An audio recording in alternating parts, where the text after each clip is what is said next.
আসসালামু আলাইকুম। Let's go with TNS এর পক্ষ থেকে আমরা আজ ছুটে চলেছি পদ্মার পাড়ের উদ্দেশ্যে। হ্যাঁ, পদ্মার পাড় বলতে ট্র্যাডিশনাল মাওয়া ঘাট বা মৈনট ঘাট নয়। পদ্মার পাড় বলতে আমরা নতুন একটি স্থানে যাচ্ছি, যেখানে একটি ভাসমান রেস্তোরাঁও রয়েছে। দোহার নবাবগঞ্জ মহাসড়ক ধরে আমরা ছুটে চলেছি দোহারস্থ নয়ারহাট নামক স্থানে পদ্মার বেড়িবাঁধ সংলগ্ন একটি নতুন ভাসমান রেস্তোরাঁর উদ্দেশ্যে। যদিও উদ্দেশ্য ভাসমান রেস্তোরাঁ হলেও আমাদের মূল টার্গেট হলো পদ্মা নদী। জনমানবহীন পদ্মা নদীর সৌন্দর্য ভোগ করার জন্য আমরা ঢাকার বাড্ডার থেকে ৫৯ কিলোমিটার বাইক চালিয়ে চলে গেছি সেই ভাসমান রেস্তোরাঁর কাছে। আমাদের সময় লেগেছে প্রায় ১.৫ ঘন্টা। একদম নদীর উপরে বেড়িবাঁধ সংলগ্ন জায়গা হয়, খুবই সুন্দর জায়গাটা। আবহাওয়া ছিল মেঘলা। বর্ষাকালে আসলে সাধারণত মেঘলা আবহাওয়া সবসময়ই পাওয়া যায়। কম বৃষ্টি, বেশি বৃষ্টি বা ঝোড়ো বৃষ্টি, বিভিন্ন ধরনের আবহাওয়ার সাথে আমরা এসে পৌঁছালাম এই জায়গায়। মনোরম একটি জায়গা। যে ক্যাফেটি এখানে ভাসমান, সেই ক্যাফেটির নাম প্যারাডাইস ক্যাফে। ২০২১ সালের ফেব্রুয়ারিতে যাত্রা শুরু করলেও মাঝখানে লকডাউনের কারণে বেশ কিছুদিন বন্ধ ছিল। এখন আবার খুলে দেওয়া হয়েছে দর্শনার্থীদের জন্য। আমরা বাইক রেখে প্যারাডাইস ক্যাফের দিকে এগিয়ে গেলাম। বাংলাদেশের জাতীয় পতাকা শোভা পাচ্ছে। বাতাসে দোদুল্যমান পতাকার নিচ দিয়ে আমরা ক্যাফেতে যখন ঢুকলাম, ভাসমান ক্যাফেটির আসল সৌন্দর্য তখন চোখে পড়ল। ছোট ছোট ১২টি ঘর, প্রত্যেকটি ঘরে টেবিল এবং চেয়ার দেয়া। খেতে হলে এই টেবিল এবং চেয়ারে বসতে হবে, ছোটখাটো কটেজের মতো। শহরের অনেক বড় বড় রেস্তোরাঁতে যেমন কেবিন থাকে, অনেকটা সেরকম। মাঝখানের এই হাঁটা পথ একদম শেষ মাথায় আসলে চোখে পড়বে বিস্তীর্ণ জলরাশি, প্রমত্তা পদ্মা।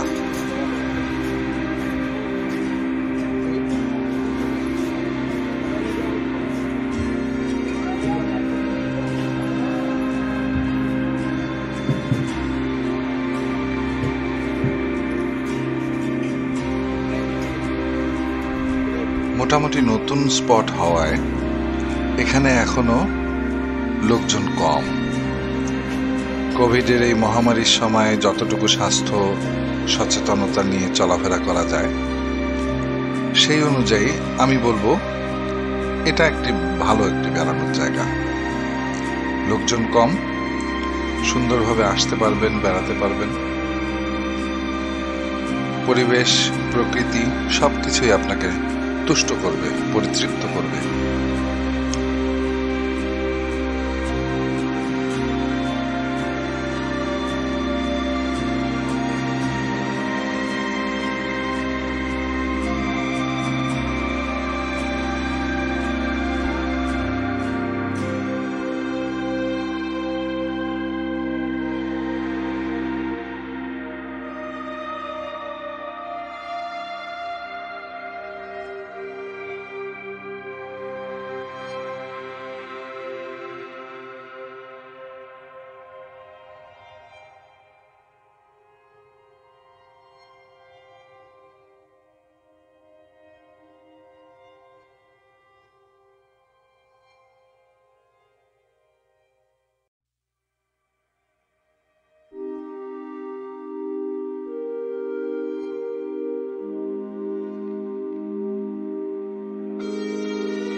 এখানে আকর্ষণীয় বিষয় সেটি হলো আপনি রেস্টুরেন্টে বসে খোলা হাওয়া পাবেন, পানির সৌন্দর্য দেখতে পারবেন, পানির দুলুনিও পাবেন।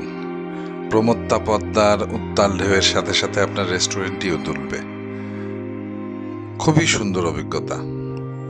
চাইলে দূরে তাকিয়ে দেখতে পারেন কোথাও ঝোড়ো বৃষ্টি চলছে, কালো মেঘে ছেয়ে গেছে পুরো আকাশ। শান বাঁধানো বা ঘাট, সিঁড়ি দেয়া, এছাড়া ব্লক বিছানো বাঁধ, যে কোনো স্থানে বসেই আপনি পা ভিজিয়ে নিতে পারেন পদ্মার পানিতে। সময়টা ভালোই কাটবে।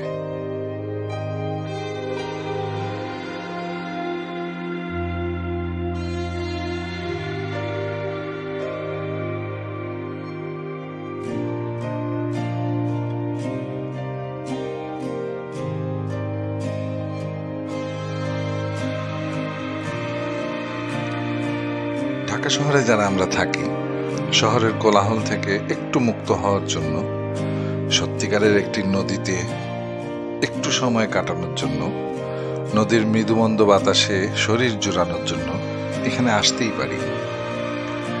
আপনারাও আপনাদের প্রিয়জনদের নিয়ে আসতে পারেন এখানে। পরিবার পরিজন নিয়ে সময় কাটানোর জন্য একটি উত্তম জায়গা আমি বলবো।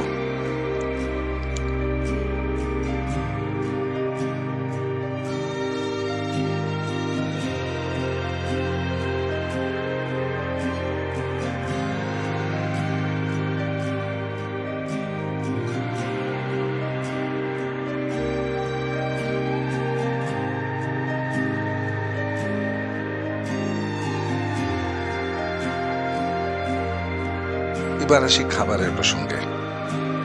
এদের এখানে যে মেনু আছে, সেই মেনু অনুযায়ী খাবার নিলাম আমরা chicken cheese burger, crispy fried chicken, French fries, chocolate milkshake এবং পাস্তা।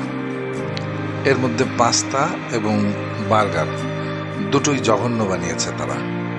বার্গারটা যদি সস না দিত তাহলে হয়তো একটু খাওয়ার যোগ্য থাকতো, আর মিল্কশেকটায় অতিরিক্ত চিনির কারণে মুখে দেওয়াই যাচ্ছিল না। ভালো ছিল শুধু ক্রিসপি চিকেন ফ্রাই এবং ফ্রেঞ্চ ফ্রাই।